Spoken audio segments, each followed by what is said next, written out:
मेरे चैनल में फिर से आपका स्वागत है। अभी तक मेरे चैनल को आपने सब्सक्राइब नहीं किया तो सब्सक्राइब कर लीजिए, बेल आइकन दबाइए। बीपीएससी टी 3.0 सक्षमता परीक्षा, स्टेट और डीएलएड एंट्रेंस एग्जाम के लिए वीवीआई क्वेश्चन हिस्ट्री का लेकर उपस्थित हूँ। कर्नाटक वंश का संस्थापक कौन था?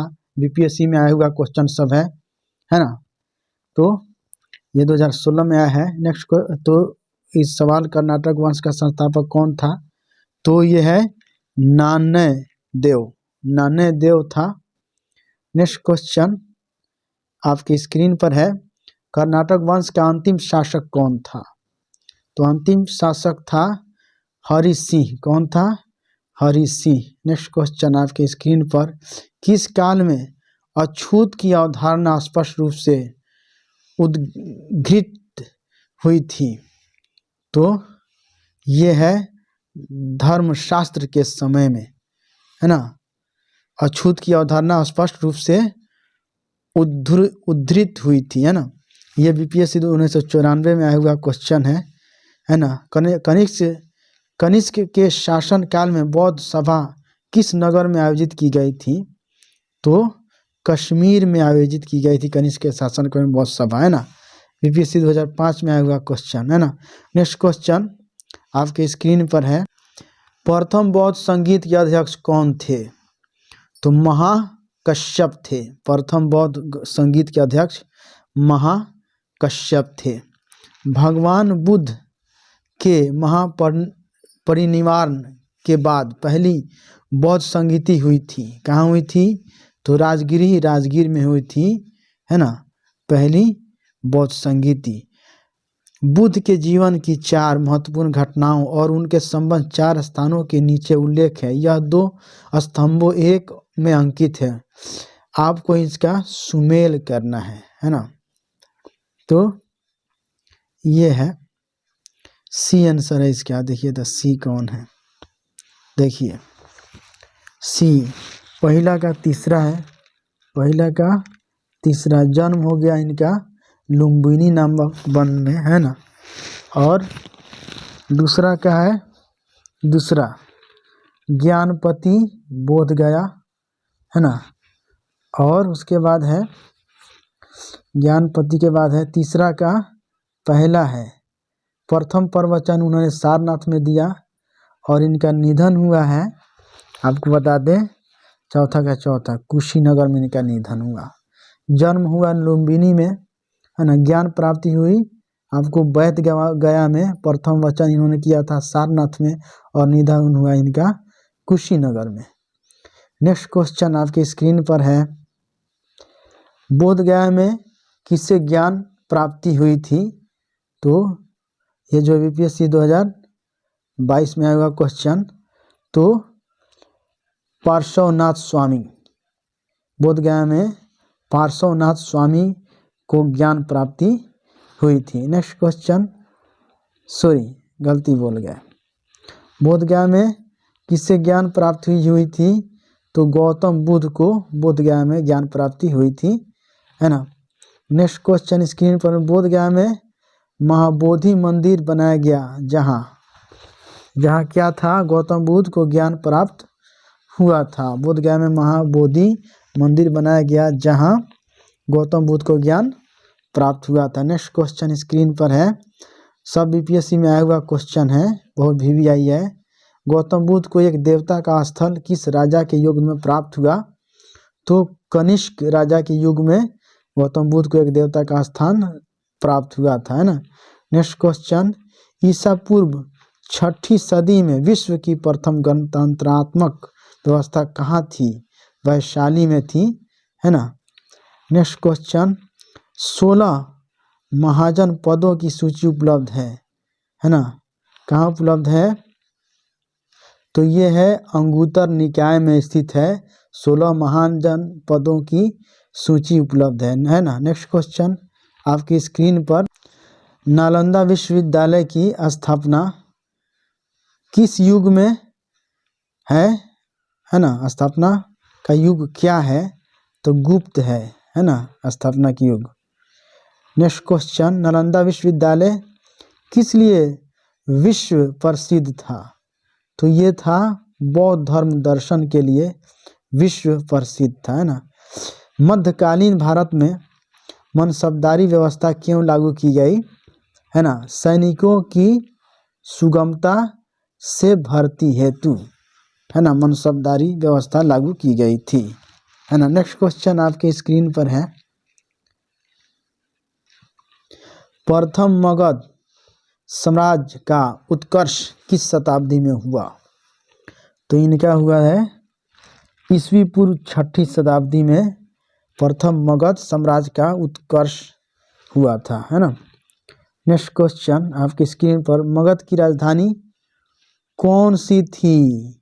तो मगध की राजधानी थी, आपको बता दें, मगध की राजधानी थी राजगिरी, गिरिवर्ज, है ना, गिरिवर्ज राजगिरी में थी मगध की राजधानी, है ना। प्राचीन महाजनपद मगध की प्रथम राजधानी कौन सी थी, है ना। तो आपको बता दें, वो ऑप्शन इसमें नहीं है, इसलिए उसमें से उपयुक्त में से कोई नहीं है। नंद वंश के पश्चात मगध पर किस राजवंश ने शासन किया। तो मौर्य राजवंश ने शासन किया नंद वंश के बाद, है ना। नेक्स्ट क्वेश्चन, जिसके ग्रंथ में चंद्रगुप्त मौर्य का विशिष्ट रूप से वर्णन हुआ है वह है क्या है।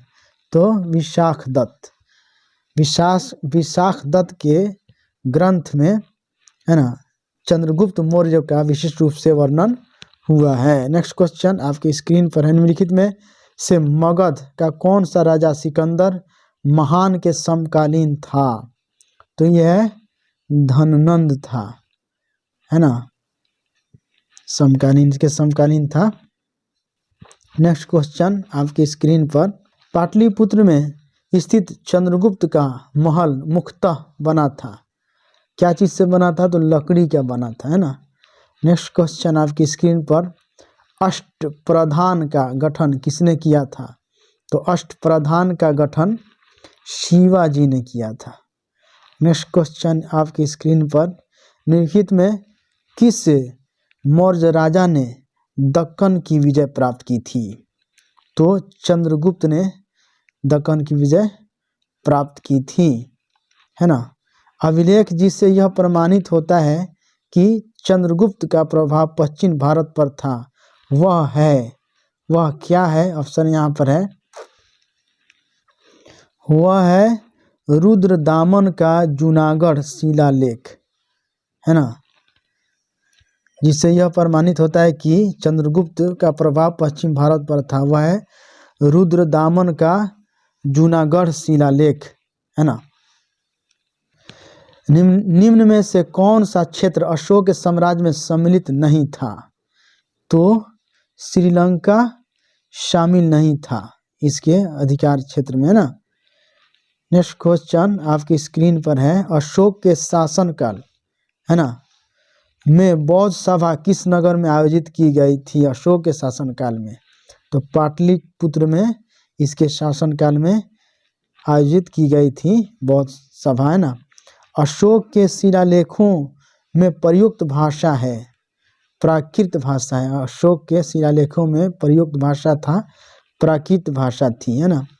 नेक्स्ट क्वेश्चन आपके स्क्रीन पर, निम्नलिखित में से प्राचीन भारत की कौन सी लिपि दाहिने से बाईं ओर लिखी जाती थी। तो वह लिपि थी आपको खरोष्ठी लिपि थी, जो दाहिने से बाएं की ओर लिखी जाती थी, है ना। उर्दू अरबी फारसी इस तरह से लिखी जाती है, लेकिन खरोष्ठी दाहिने से बाएं की ओर लिखी जाती थी। अशोक के धम्म का मूल संदेश क्या है। तो अशोक के धम्म का मूल संदेश इसमें नहीं लिखा हुआ है, बीपीएससी 2017 में आया हुआ क्वेश्चन है। नेक्स्ट क्वेश्चन आपकी स्क्रीन पर है, तो नहीं है, ठीक है। अशोक धम्म एक नैतिक संहिता थी, है ना। अशोक अपने दूसरे और 7वें शिलालेख के माध्यम से संदेश देता है, उपासीनवे, है ना, बहुक्याने दया दाने सच्चे सोए मादे सावधे च, अर्थात कम पाप करना, कल्याण करना, दान दया करना, सत्य बोलना, पवित्रता से रहना, स्वभाव में मधुरता तथा साधुता बनाए रखता। इस प्रकार अशोक धर्म के मूल संदेश शांति और अहिंसा, बड़ों का सम्मान तथा धार्मिक सहनशीलता नहीं था। यह सही विकल्प इसमें नहीं है ना, इस ऑप्शन में। केवल वह स्तंभ जिसमें अशोक ने स्वयं को मगध का सम्राट बताया तो था भाब्रू स्तंभ, है ना, भाब्रू स्तंभ था वो, है ना। नेक्स्ट क्वेश्चन आपकी स्क्रीन पर है। अपने शिलालेखों में अशोक सामान्यतः किस नाम से जाने जाते थे? तो जाने जाते थे, आपको बता दें, प्रियदर्शी, है ना, प्रियदर्शी जाने जाते थे। अपने शिलालेखों में अशोक सामान्यतः प्रियदर्शी के नाम से जाने जाते थे, है ना। कौटिल्य के अर्थशास्त्र में किस पहलू पर प्रकाश डाला गया है? तो कौटिल्य के अर्थशास्त्र में राजनीतिक नीतियां, है ना, पर पहलू पर प्रकाश डाला गया है। आया हुआ क्वेश्चन है बीपीएससी में, है ना। कौटिल्य की पुस्तक अर्थशास्त्र किस विषय पर आधारित है? तो ये है, इसमें नहीं लिखा हुआ है, इसका ऑप्शन नहीं है। तो नेक्स्ट क्वेश्चन, मेगास्थनीज ने भारतीय समाज को कितने श्रेणियों में विभाजित किया है? तो 7 श्रेणियों में मेगास्थनीज ने भारतीय समाज को विभाजित किया है ना। मौर्य साम्राज्य का 7 वर्गों में विभाजन का विशेष रूप से उल्लेख किया है। किसने किया है? तो मेगास्थनीज की पुस्तक इंडिका में किया है ना। नेक्स्ट क्वेश्चन लिखा हुआ है, पेरिप्लस, है ना, पेरिप्लस ऑफ द इरिथियन सी किसने लिखी? तो ये लिखी थी, इसमें है, ऑप्शन तो नहीं है, तो यहाँ लिखा हुआ है पेरिप्लस ऑफ द इरिथियर्स सी, है ना, एक ग्रीको रोमन पेरिप्लस है। यह रोमन मिस्र के बंदरगाहों से नेविगेशन और व्यापार के अवसरों वर्णन करता है। इससे लगभग 60 ईस्वी में अलेक्जेंड्रिया के नाम के एक अनाम नाविक ने लिखा, जो इसमें ऑप्शन में नहीं है। वह स्रोत जिसमें पाटलिपुत्र के प्रशासन का वर्णन उपलब्ध है वह है इंडिका। नेक्स्ट क्वेश्चन आपके स्क्रीन पर, पाटलिपुत्र को किस शासक ने सर्वप्रथम अपनी राजधानी बनाई? तो चंद्रगुप्त मौर्य ने पाटलिपुत्र को सर्वप्रथम अपनी राजधानी बनाई थी। इनमें से किससे सर्वप्रथम व्यापक पैमाने पर स्वर्ण मुद्रा का प्रचलन किया? किसने किया, है ना? तो बीमा कदफिसेस ने, है ना। कुरान शासकों द्वारा व्यापक पैमाने पर स्वर्ण मुद्रा का प्रचलन प्रारंभ करना भारतीय उपमहाद्वीप के में उसका सबसे महत्वपूर्ण योगदान था, है ना। कुषाण शासक बीमा कदफिसेस का स्वर्ण मुद्राओं का प्रचलन का श्रेय है। तो ऑप्शन सी इसका आंसर है। नेक्स्ट क्वेश्चन, कला की, है ना, गांधार शैली निम्न समय में फली फूली। किस समय में? तो ये कुषाणों के समय में कला की गांधार शैली फली फूली। नेक्स्ट क्वेश्चन, इनमें से किस शासक ने चतुर्थ बौद्ध संगीति कश्मीर में आयोजित की? तो कनिष्क ने, है ना, चतुर्थ बौद्ध संगीति कश्मीर में आयोजित की थी, है ना। नेक्स्ट क्वेश्चन आपकी स्क्रीन पर, शुंग वंश के बाद किस वंश ने भारत पर राज किया? तो कण्वा वंश ने राज किया। नेक्स्ट क्वेश्चन आपकी स्क्रीन पर है, राजा खारवेल का नाम जुड़ा है ना, कैसे जुड़ा हुआ है? खारवेल का नाम जुड़ा हुआ है किससे? हाथी गुम्फा लेख के साथ जुड़ा हुआ है ना। नेक्स्ट क्वेश्चन, नगरों का क्रमिक पतन किस काल की एक महत्वपूर्ण विशेषता थी? तो गुप्त काल की एक महत्वपूर्ण विशेषता थी नगरों का क्रमिक पतन। क्वेश्चन, किस शासक ने मंदिरों एवं ब्राह्मणों को सबसे अधिक ग्राम अनुदान में दिया? तो गुप्त वंश ने जो है ना, मंदिरों एवं ब्राह्मणों को सबसे अधिक ग्राम अनुदान में दिया था। गुप्त युग में भूमि राजस्व की दर क्या थी? उपज का 6ठा भाग। गुप्त युग में भूमि राजस्व की दर थी उपज का 6ठा भाग, है ना। आखिरी क्वेश्चन, 100 नंबर क्वेश्चन यानी 50वां क्वेश्चन आपकी स्क्रीन पर, भागवत संप्रदाय में विकास में कितनी देर अत्यधिक थी? तो गुप्त भगवत संप्रदाय के विकास में कितनी देर अत्यधिक थी? तो गुप्त अत्यधिक थी, है ना। थैंक यू फ्रेंड्स, फिर मिलते हैं नए वीडियो के साथ।